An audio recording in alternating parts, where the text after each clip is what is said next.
regime de bens que vai ser aplicado à união estável e os efeitos que isso também ocasiona no direito sucessório e no direito de família. Quando eu falo de direito sucessório, eu estou falando, vamos dizer, a grosso modo, de herança, né? Depois que a pessoa falece. Então, a gente tem ali aquele direito de meação, que é quando o companheiro tem direito à metade dos bens, e a gente também trata do direito de herança, que é o que vai ficar, tanto para o companheiro que pode ficar, quanto para os herdeiros do falecido. Então, a ela tem vários desdobramentos, né, Elisângela? Tanto na esfera previdenciária, quanto na esfera do direito de família e do direito sucessório.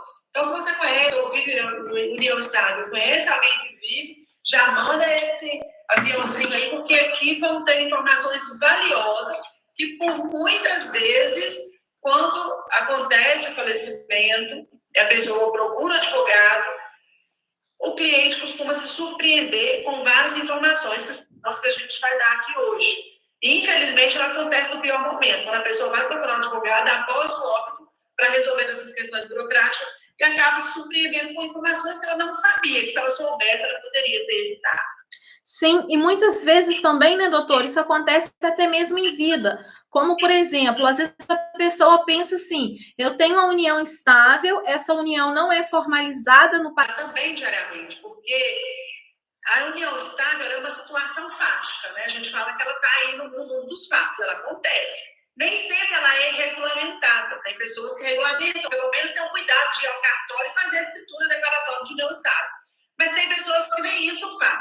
Aí, quando acontece o rompimento, a separação, já não quer mais conviver junto, começa aquela bagunça. Primeira dificuldade, quando ele... Porque esse marco inicial é muito importante para os efeitos no mundo do direito.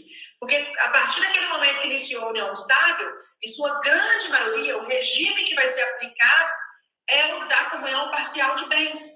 Agora, que houve união estável, houve, mas por vezes, às vezes a pessoa consegue provar que houve, mas por vezes até um lapso temporal ela pode tomar algum prejuízo. Talvez ela não conseguiu provar que houve desde 2010, talvez ela só conseguiu provar de 2015 para frente, mas antes de 2015 houve aquisição de algum bem. Aí a pessoa tem dificuldade, não consegue provar, acaba perdendo direitos por conta disso. Deixa eu te interromper rapidinho, então. Vamos lá, ó. Você que tem uma união estável, que mora com alguém, vai dar um jeito de uma vez de arrumar uma comprovação do início dessa união estável. Não vamos pensar só em morte, vamos pensar em vida também. Queremos viver para sempre juntos? Queremos. Queremos ter uma família feliz para sempre? Queremos. Mas, infelizmente, separações acontecem o tempo todo. Então, se você vive em união estável, o mais rápido possível, arrume um meio de comprovar o início dessa união estável, para evitar aborrecimentos futuros. Exatamente. Então, é o que eu falo. União estável não é igual ao casamento. Por que eu falo isso? Os efeitos, depois dela reconhecida, são iguais ao do casamento. Isso já é unânime na nossa legislação, ok? A questão, quando eu falo que não é igual, é porque o casamento com a certidão é refutável. Ninguém discute. Na união estável, não. A gente não nada regulamentado, nem com a escritura, a gente fica aí com essa insegurança. Então, não acho você que, por estar vivendo em união estável, vai conseguir todos os seus direitos reconhecidos. Nem sempre por conta dessa dificuldade. Então, como a Elisângela falou, busque ter comprovação de quando começou essa união estável, quando foi o início dela. Porque começa aí a dificuldade. Às vezes, quando foi o início, às vezes, quando foi o final também. Porque, então, às vezes, o casal vai separa ali, né, e deixa passar. Lá na frente vai reivindicar os direitos da união estável. E aí tem aquela dificuldade de provar quando começou, quando terminou. Então, tentem, ao menos, tá? Se não forem realmente se casar, ao menos fazer uma declaração de união estável no cartório, para poder comprovar o início dessa união. Ou, na pior das hipóteses, Nina, ele não aceita, ele não quer, ou ela não quer, ele não aceita, tenha provas guardadas de quando começou essa união. União estável, só recapitulando aqui, é a união pública, contínua, duradoura e com ânimos de construir família. Então, não é um namoro, não é aquela questão de, estou namorando e meu namorado dorme na minha casa, ou dorme na casa dele, isso aí já é união estável. Não. mas pode ser um perigo, porque às vezes também não é união estável e a pessoa quer provar que é para ter efeitos patrimoniais. Então, hoje, inclusive, existe um contrato de namoro, né? Que é para poder ter essa união estável, para evitar esses prejuízos patrimoniais também. Então, por isso que o mais importante é regulamentar essa situação para não ter surpresas lá na frente. Quer um exemplo? Vive união estável e não faz nada, acha que não vai dar nada lá na frente. É muito melhor você regularizar uma união estável e colocar um regime de bens, por exemplo, porque é possível você estipular o regime de bens da união estável, separação de bens, por exemplo. Você regulamentou a união estável e teve a liberdade de escolher o seu regime de bens. Mas às vezes não, às vezes as pessoas preferem deixar as coisas acontecendo, né? E tá deixando as coisas acontecendo, o regime vai ser qual? Da comunhão parcial de bens. Lá na frente, depois não adianta reclamar. Sim, isso é um perigo muito grande, né? Porque às vezes você tem bens anteriores, né? Regime de bens é um assunto bem complexo que envolve bastante coisa. Então, assim, é muito melhor você poder escolher, vai ser o regime parcial de bens. O que a gente adquirir juntos, nós vamos partilhar em caso de separação, em caso de óbito, em caso de um inventário. E quando, doutora, um assunto muito polêmico que eu vi, um tema bem difícil que eu vi esses dias, foi aquele caso em que tinha uma herança, parte desses bens foram construídos antes da união estável e o falecido faleceu e não deixou declaração de união estável. Exatamente. Aí é um outro problema que quem sobrevive fica para resolver, né? Normalmente aquele problema que resta para a companheira ou para o companheiro sobrevivente com os filhos do primeiro casamento do falecido, que costuma não aceitar que de fato houve união estável, ou ainda que reconheça a união, não quer dar de familiares para aquela pessoa, né? Então a gente encontra aí essas barreiras, esses problemas diariamente no Poder Judiciário, por conta mesmo de regularização da situação.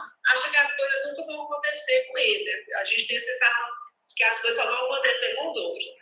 E aí, quando acontece na família, é que a pessoa vê, poxa, poderia ter sido evitado pelo fulano que faleceu.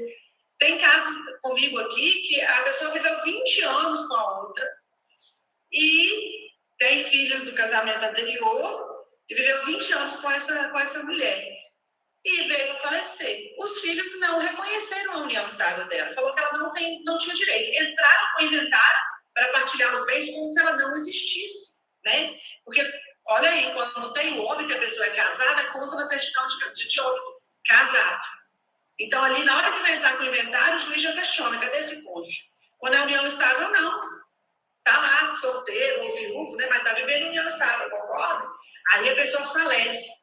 Os filhos entram com esse inventário normalmente, partilham esses bens e a companheira fica lá sem direito nenhum.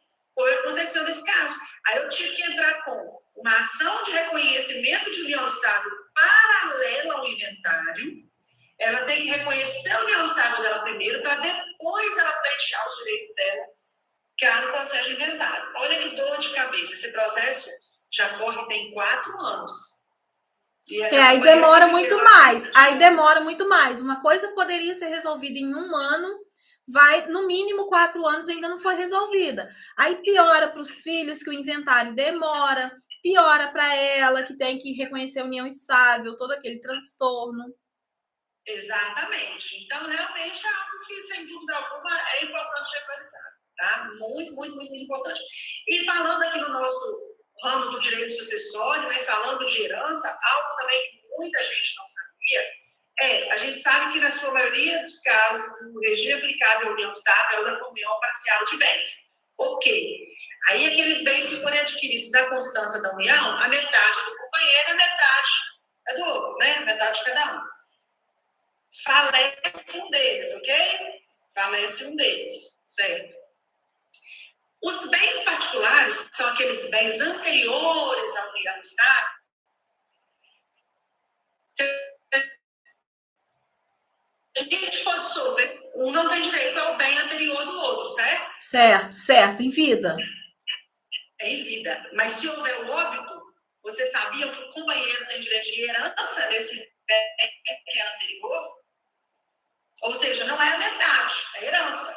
Aí vai depender, deixou 3 filhos, então vai partilhar com 4. O companheiro vai ser herdeiro nesse caso, não é mesmo? Ele vai herdar 1/4 do bem particular do falecido. Então, é o efeito do regime de bens também, que acontece dentro da união estável, muita gente não sabe. Ô, doutora, mas eu acho que aí fica um alerta nosso como advogados para essa companheira mulher, né, que às vezes depende do marido para viver e após a morte vai ficar sem ter o seu sustento provido, que às vezes já são pessoas idosas, né? Então ela depende do marido, ela depende da pensão por morte. Então fica aqui o nosso alerta para essa companheira, fica o nosso alerta para esse homem que está casado com essa mulher e às vezes quer regularizar, quer proteger os direitos dela, ou às vezes quer restringir os direitos dela. E fica o nosso alerta para os filhos que estão aqui nos assistindo. Né? Tem muita gente jovem nos assistindo, sabendo que o pai tem uma união estável com alguém, sabendo que a mãe tem uma união estável com alguém, orientar os pais a regularizar essa situação, para evitar dor de cabeça para todos depois, inclusive para os próprios filhos. Teve um caso... Eu passei por um caso esses dias que o pai falou assim, o marido, ele morava com a mulher há 18 anos. 18 anos. E ele falou assim com ela, não, que quando eu morrer, eu vou deixar para você o carro. O carro valia 18 mil reais só. E tinha sítio, tinha gado, tinha tanta coisa. E ele falava com ela que dela seria só o gado, só o carro. Que o carro que seria dela. Aí agora, pós-morte, ela não consegue a pensão por morte, nem a pensão por morte, ela não consegue a partilha de bens, ela está toda enrolada. Então, fica o nosso alerta aqui para as mulheres, né, que tem que proteger o seu direito, ninguém sabe quem vai morrer primeiro, se a mulher ou se é o homem. Fica o alerta para o homem e fica o alerta para os filhos, que a partir do momento que os pais orientarem os filhos, o filho orientar o pai, você está num relacionamento, esse relacionamento é esporádico, esse relacionamento não é união estável. Vamos fazer um contrato de namoro? Pai, você está num relacionamento que já dura um tempo. Vamos regularizar essa união? Vamos fazer uma doação em vida do que precisa ser feito? O senhor já escolheu o que o senhor vai deixar para cada um? Resolve muitos problemas, né? Resolve muitos problemas, ou às vezes também o dono do patrimônio não quer doar em vida, mas se já deixar um testamento estipulando ali o que vai para cada um, respeitando ali a legítima, né, que a gente fala, tranquilamente, perfeitamente possível, porque aí pelo menos ele vai deixar consignado o desejo dele e já vai deixar o que cada um vai ficar também. Então, ou seja, é o planejamento sucessório, né? Já pensando como vai ficar para após a morte. Sim, a melhor opção, evita muito aborrecimento. E evita também a dilapidação dos bens, né? Porque os bens acabam que nesse meio tempo vai ficando com pessoas que às vezes ficam com o herdeiro só, às vezes não cuida direito, e vai deteriorando, porque não consegue vender. E um problema muito grande, doutora, por exemplo, o sítio aqui na minha região, interior, né? Às vezes o sítio não tem escritura. Como que essa mulher vai provar que o sítio era do falecido, o sítio está lá, mas o sítio não tem escritura? Aí ela encontra dificuldade em documentação, porque quando tem documentação, ela não tinha acesso. Sim, sim. Isso acontece demais, principalmente com as mulheres, né? Não é uma questão aqui da gente, vamos falar, puxar a sardinha das mulheres, não. Isso é algo que é cultural. Nós sabemos que é cultural essa estrutura mesmo do patriarcado, né? De que os homens tendem, por uma questão mesmo cultural, de, muitas vezes, achar que a mulher não tem direito às coisas, não tem direito a ter acesso à informação, a ver um documento. Como esse caso seu aí, né? Ele falou que ia deixar um carro para ela apenas, e como se aquilo ali fosse algo que ele pudesse escolher, mas ela viveu 18 anos com ele. 18 anos. Daqueles 18 anos, a metade é dela, e ele não aceita. Né? Então, assim, as mulheres também têm que começar a ficar atentas e não aceitar esse tipo de situação, pelo menos se fazendo de provas a favor dela. Ele vai guardando. Né? Se por uma questão pessoal ela achar que não é o momento de discutir, né, e rebater isso, pelo menos se assegure com provas, porque depois a chance dela ficar prejudicada é muito grande. A mulher está ali... Só para concluir, a mulher... Só para concluir rapidinho. A mulher está ali, vive uma vida do lado desse homem, lavando, passando, cozinhando, ajudando a tirar o leite do gado, cuidando dele no momento de doença, que filho nenhum cuida no momento da doença. Isso aí. E aí, na hora que vem o falecimento, ou no momento da dissolução da união, ela não fazia nada. Não é assim? Sim, isso aí. Ela não ajudava com nada. E uma mulher da mesma idade dele, se fosse uma... cuidava Se fosse uma mulher mais jovem, né, poderia ter outras alegações, né? Mas uma mulher da mesma idade que ele tinha os filhos dele, ela tinha os dela, os dois estavam lá cuidando do gado, os animais, inclusive, na primeira semana de óbito dele, ela teve que ir lá tratar dos animais, porque os animais não aceitavam ninguém tratar deles. Isso aí, isso aí. O que a gente se depara depois são situações, assim, dramáticas, né? Principalmente quando tem um relacionamento anterior com filhos anteriores. É onde eu mais percebo que há conflito. Porque no momento em que, pelo menos, a mãe, a companheira, é mãe dos que ficaram, eu vejo menos problema de reconhecer o direito da mãe. Sim. Mas quando tem filhos em relacionamento anterior com o companheiro posterior, o problema é 99% das vezes que vai acontecer. Sim, aí fica um alerta para esses filhos. Tem duas famílias ou mais, é importante, mais importante que redobre a atenção com o planejamento sucessório. Sim, importantíssimo. E os filhos também, se eles têm essa preocupação, eles cobrarem isso do pai, esclarecer isso para o pai, porque às vezes o pai nem sabe que existe essa possibilidade, né, de planejamento sucessório. Às vezes, por exemplo, o que acontece muito é quando a mãe falece, a mãe faleceu ou o pai faleceu. Então, ali dentro daquele inventário que foi feito, já fazer uma doação com reserva de usufruto. Pode aproveitar do próprio inventário para poder já fazer essas outras disposições e resolver 2 em 1. Sim, com certeza. Também perfeitamente possível.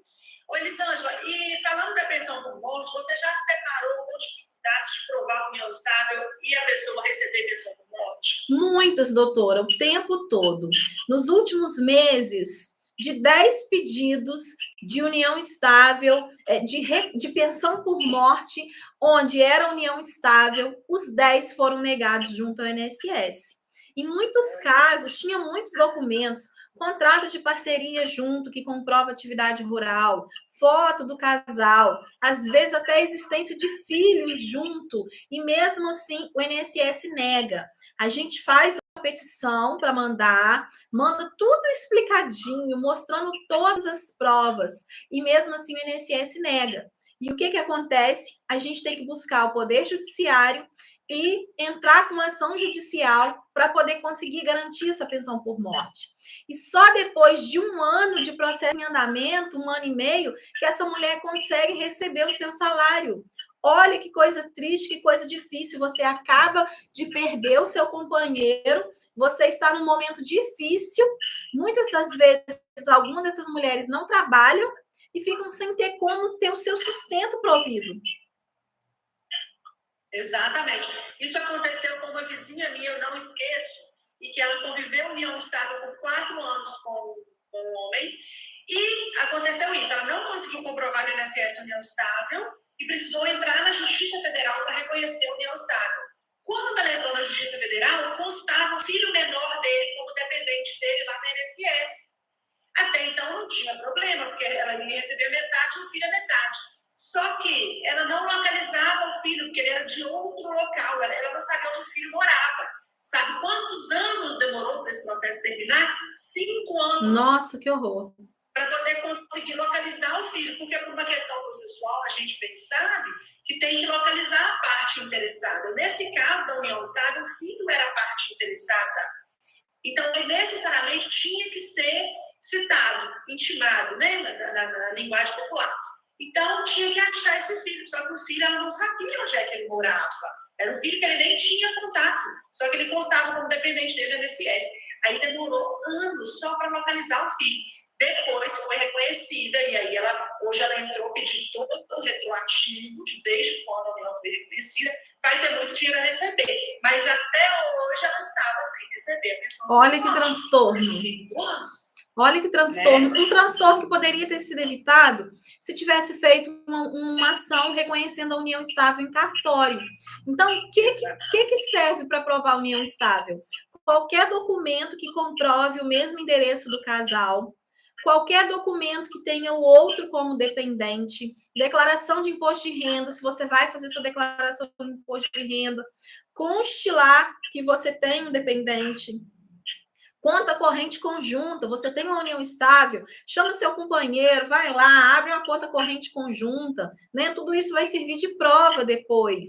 Plano de saúde, beneficiário de seguro. Sim, tudo serve.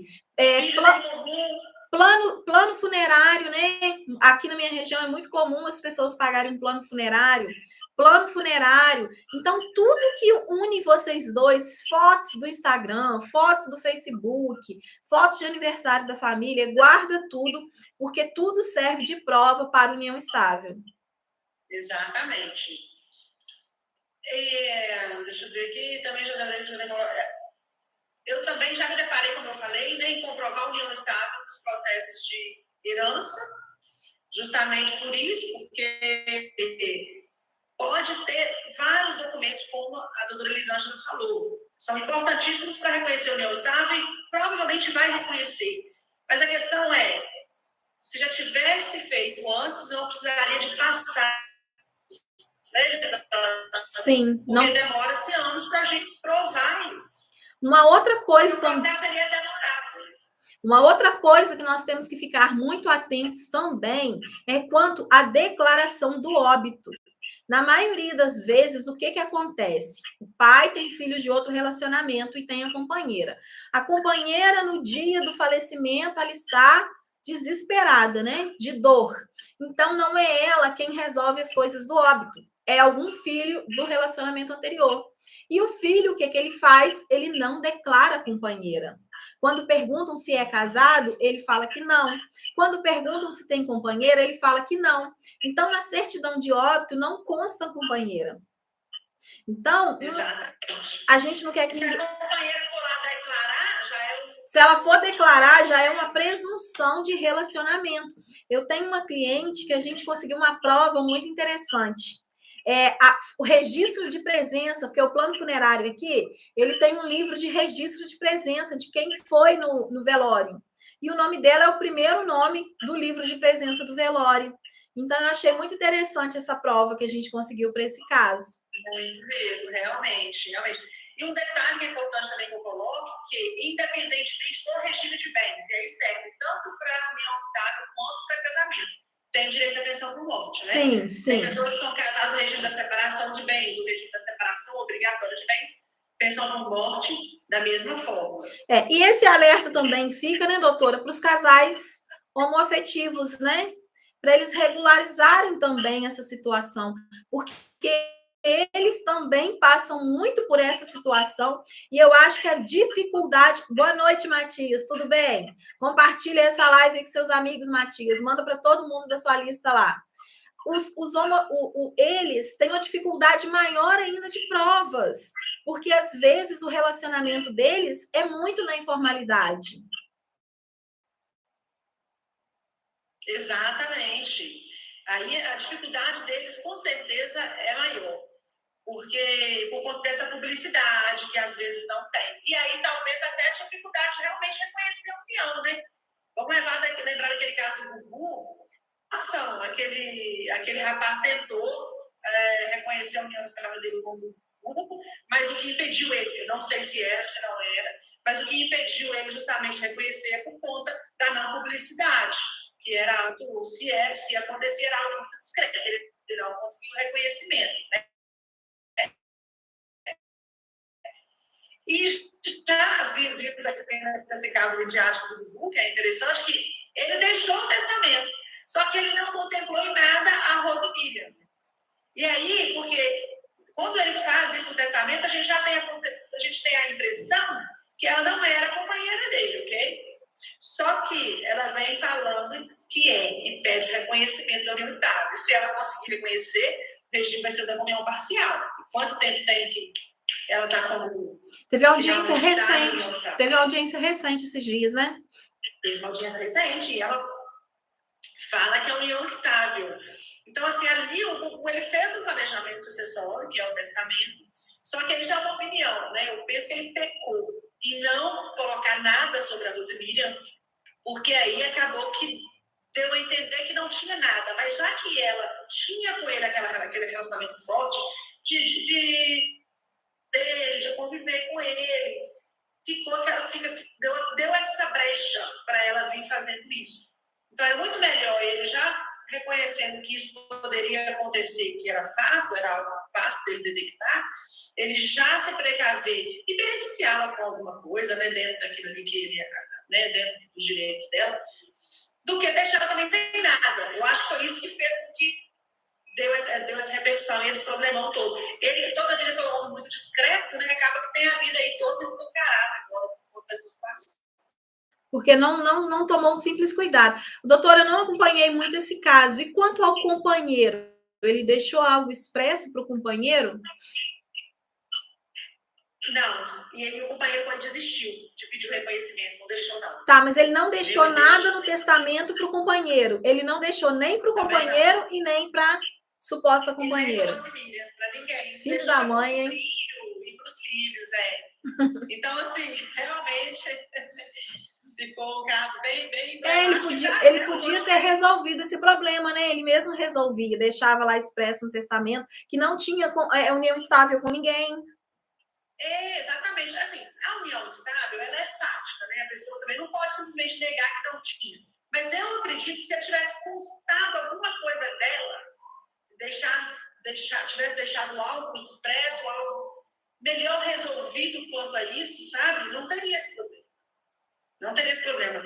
Então, como ele não deixou nada, deu essa brecha também para ela fazendo. Ninguém sabe o dia de amanhã. Ninguém sabe o dia de amanhã. Ninguém sabe quem vai morrer na frente, se é o homem, se é a mulher. Ninguém sabe como serão os problemas, se vai separar em vida, se não vai separar, se vai ter necessidade dessa dissolução, de fazer um inventário após a morte. Então, é o que a gente está dizendo, a importância do planejamento sucessório, de deixar tudo claro.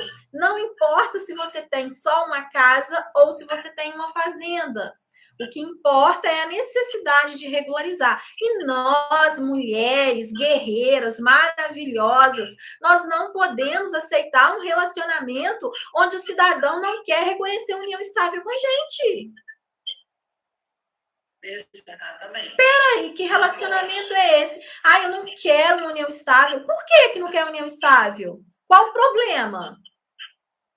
A gente tem que... Então, na pior das hipóteses, como nós falamos, façam provas, sempre. Já que ele não quer reconhecer a união estável com você, né? Guarde as provas, guarde. Ninguém sabe quem vai morrer na frente, ninguém sabe se vai se separar daqui a um ano, se vai ser traída, e se ele te trair com outra com metade da sua idade, e você não tem prova para pegar os seus direitos. Isso mesmo. Elisângela, outra situação também que é importante para a gente linkar a questão da pensão por morte da união estável são os temas do STF. Nós temos 2 temas do STF com repercussão geral. O que é isso? O próprio nome diz, né? Tem repercussão em todos os casos do país todo para que os tribunais apliquem de maneira unânime dessa maneira, que é o tema 529 e 526 do STF, que fala da questão da impossibilidade de ratear a pensão por morte quando se tem 2 uniões estáveis ou união estável paralela ao casamento. O STF, inclusive, teve julgamento dessas repercussões já em 2022, então é muito recente.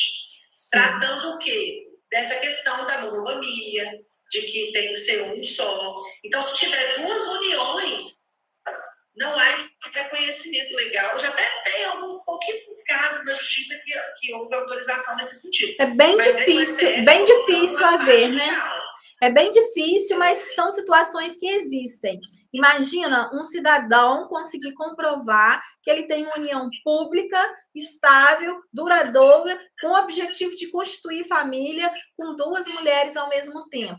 Quem está entrando aí agora, que entrou muita gente agora, nós estamos falando sobre união estável, sobre a importância de comprovar a união estável e os reflexos que isso tem na pensão por morte, na dissolução da união estável em vida, no inventário após a morte, na partilha de bens. Então, quem está chegando aí agora, já clica no aviãozinho, já manda essa live para todo mundo da sua lista de contatos, porque às vezes você nem sabe e a pessoa está precisando ter acesso a essa informação.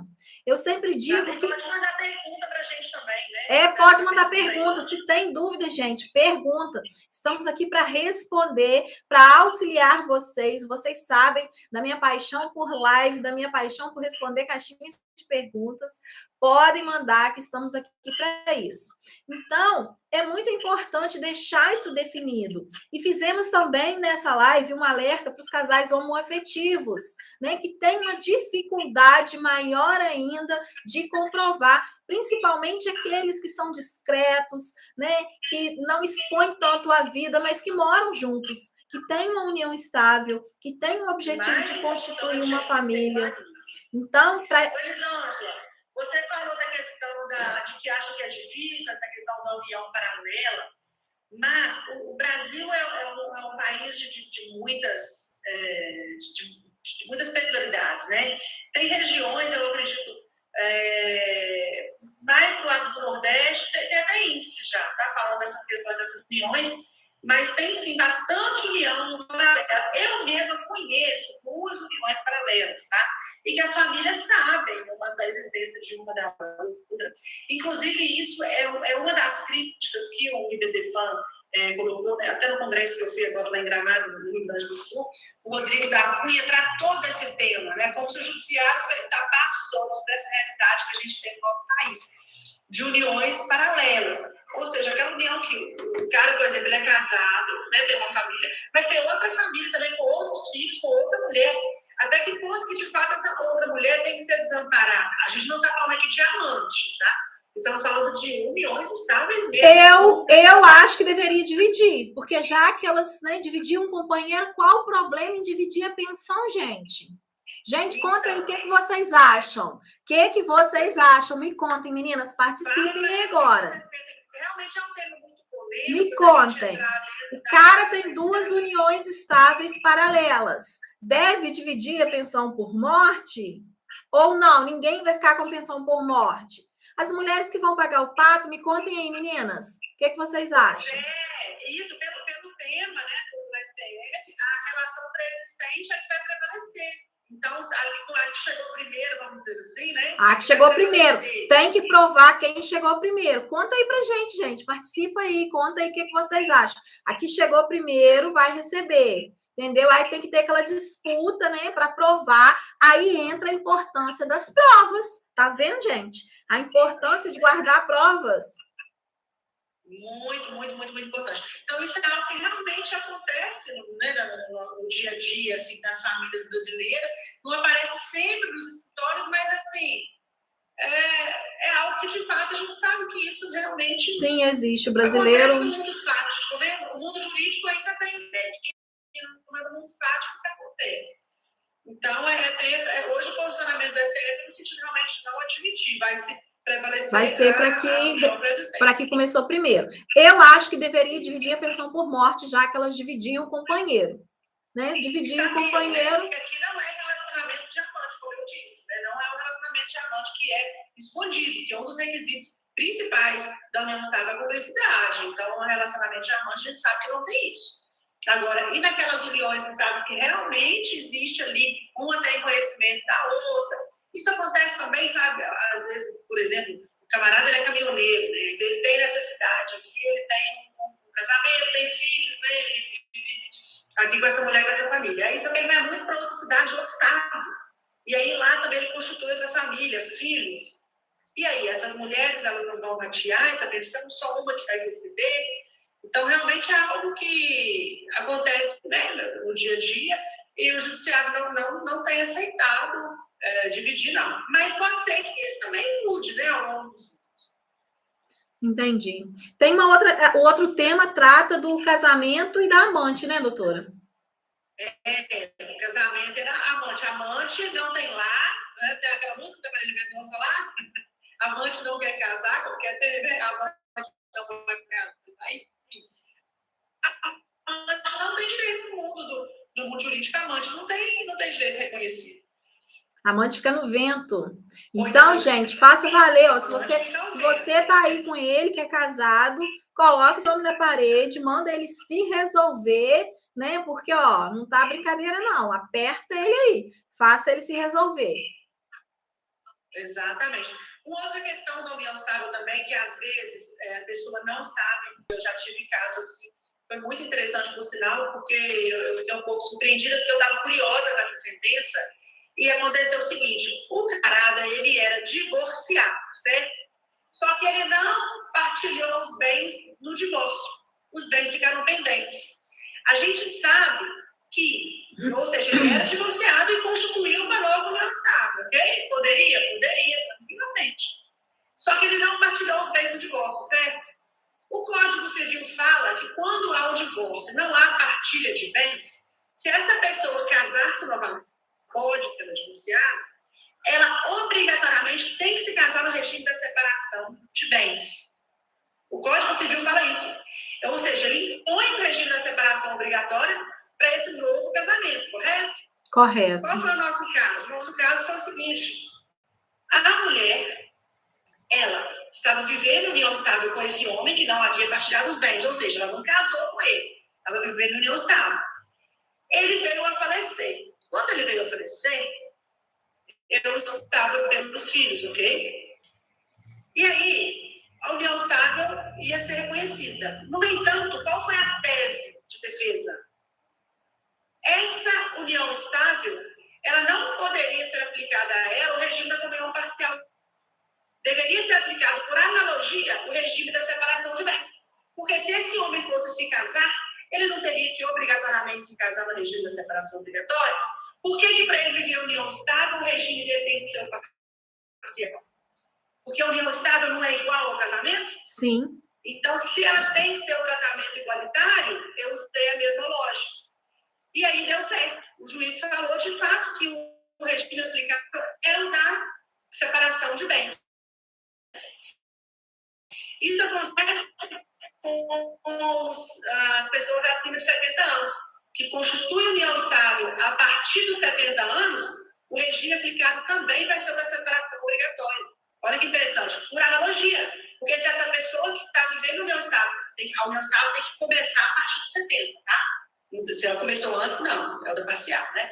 Mas se essa pessoa ela tem mais de 70 anos, a união estável dela vai ser aplicada no regime da separação obrigatória, por analogia a esse artigo do Código Civil. Mas olha que interessante, as pessoas não sabem disso e acham que o regime vai ser da comunhão parcial.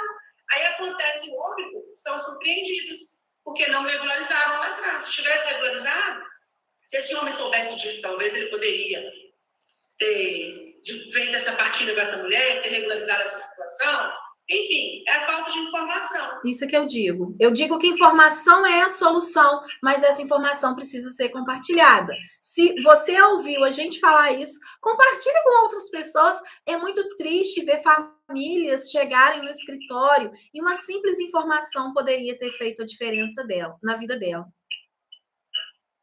Exatamente, exatamente. Então, é isso. A informação que todos têm que ter e as pessoas não acham que as coisas vão acontecer com ele. Acham que vai acontecer só na família do outro, né? Sim. E por muitas vezes ela é surpreendida nos piores momentos da vida, que é quando vai dissolver uma união, que já é muito triste, ou quando acontece o óbito. Aí vai descobrir essas coisas no pior momento, né? Além do luto, tem que lidar com essas questões. E o momento O momento da dissolução da união estável também é muito ruim, né? Porque a pessoa que você mais amou se torna a pessoa que você mais odeia ali no momento e você não tem provas. A mulher não tem prova da casa que ela morava. A mulher não tem provas do carro que ela andava. Gente, vamos acordar para a vida, mulheres. Exatamente, exatamente. Elisângela, na hipótese, por exemplo, que eu vejo também acontecendo muito, a pessoa ela está recebendo uma pensão por morte. Ela pode se casar novamente? Pode, isso é uma dúvida muito comum. Muitas pessoas deixam de se casar achando que não pode. Gente, estou falando de INSS, tá? Não estou falando de regime próprio, militar, não estou falando disso, não. Estou falando de INSS, né? Porque pode ser que tenha estados que tenham legislação específica, que tratem de uma forma diferente. Estamos falando de benefícios de INSS. Muitos deixam de casar achando que não pode. Esses dias eu fui surpreendida por um senhor que passou no escritório e me perguntou. Aí eu falei com ele que podia. Aí ele ficou tão feliz quando eu falei com ele que podia, porque ele é da igreja e ele queria casar para ficar em comunhão com a igreja, para regularizar a vida dele. E ele não casava porque ele recebe uma pensão, a mulher também. Então, como que eles iam viver sem esse salário, né? Então, eles tinham esse impasse na vida dele. Ele ficou tão feliz, tão satisfeito com a informação que eu dei e correu e foi marcar o casamento na mesma hora. Então, olha só que coisa boa, gente. Que coisa maravilhosa. E eu já vi pessoas que chegaram no escritório falando, olha, eu vivi a vida inteira em união estável porque fulano recebia pensão por morte. E agora fulano faleceu, eu tenho que comprovar a união estável. Ah, doutora. Eu podia ter casado. Uma Se tivesse casado, não teria perdido. Não perde pensão por morte. O que não pode acontecer é acumular as duas pessoas por morte, não é isso? Sim. Ou seja, acumular as duas, né? A pessoa vai ter que escolher. Se o segundo marido falecer, por exemplo, ela tem que escolher entre uma pessoa por morte e a outra. Isso. Eu ia fazer justamente essa observação. Por exemplo, a mulher era casada com o João. O João tinha um salário de 7 mil reais. Aí ela recebe... Não, o João tinha um salário de 2 mil reais. Ela recebe pensão por morte do João. Aí ela casou com o Pedro. Só que o Pedro tinha um salário de 7 mil. Aí agora o Pedro falece. Ela não pode acumular os dois, mas ela pode dizer para a INSS o seguinte: INSS, eu não quero mais a pensão do Pedro, que é do João, que é 2 mil. Agora eu quero a pensão do Pedro, que é 7 mil. Ela pode, ela tem esse direito. Uma outra dúvida muito comum também, quando fala de cumulação de pensão por morte, é a seguinte: a mulher recebe a pensão por morte do filho que faleceu e ela comprovou que ela dependia economicamente dele. O marido falece. O INSS negou a pensão por morte, falando que ela não podia acumular duas pensões por morte. Você acredita numa coisa dessa? Não. Aí, judicialmente... Mas era do filho direito. Ela tinha do filho, aí ela pediu do marido e o INSS negou. Ela queria continuar com as duas, com a do filho e com a do marido. O INSS negou a do marido porque falou que ela já recebia do filho, que ela não podia acumular as duas pensões por morte. Nossa, aí, judicialmente, ela conseguiu o direito de acumular as duas pensões. Porque uma pensão é do filho e a outra pensão é do marido. O que não pode é acumular duas pensões do marido. Por exemplo, o filho... interessante, porque eu não sabia. Eu imaginava que era pensão por morte, não podia acumular. Pode acumular se... É diferente, é porque filho e marido não pode acumular de dois maridos. Ela pode escolher. Uma outra questão também muito interessante é o filho menor ou inválido. Ele pode receber a pensão por morte do pai e da mãe. Sim. Né? Ele pode receber. Então, é isso aí. É muito importante esses detalhes, porque esses detalhes é que fazem a diferença. Uma outra coisa, um outro erro que o INSS tem muito é o filho começou a receber a pensão por morte. E a enteada está lá na justiça tentando provar a união estável. Você deve ter muitos casos desse aí. A enteada...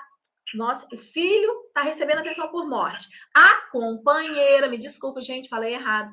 A companheira está na justiça querendo receber a pensão por morte.